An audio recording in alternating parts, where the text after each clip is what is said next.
Shilin tơ jingin jona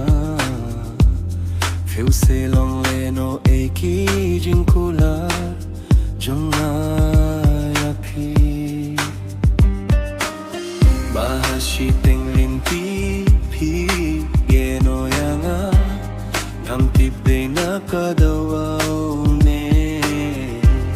Ki jing bakla jonga e ole se Bayet de na kadaw jing duk ne Ki jing du na junga Sa tang ki umat ke tang kin shu jiao na nga Jing tang do nun ngam la shu ban kle tha du min ta Nga mar ki jik mu ki bar ye junga Ki la shu le no e no min ta Jing lai tang ba pi na ma pi masuki agata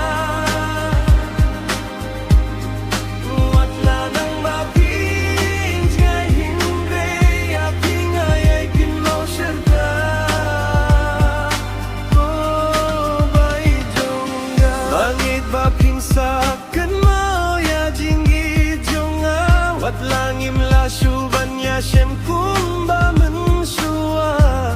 to uble don ba thi on riung da ngange skin ba pigmen ha ba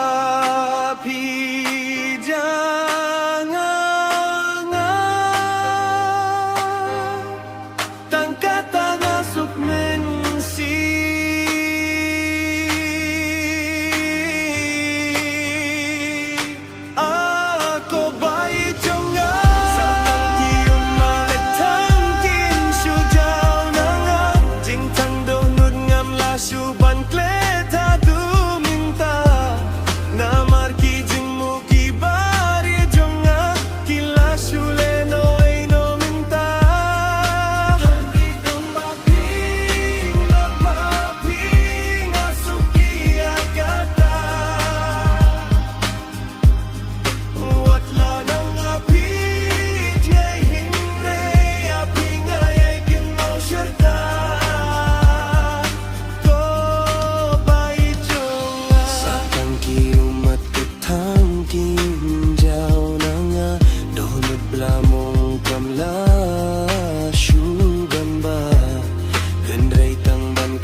Min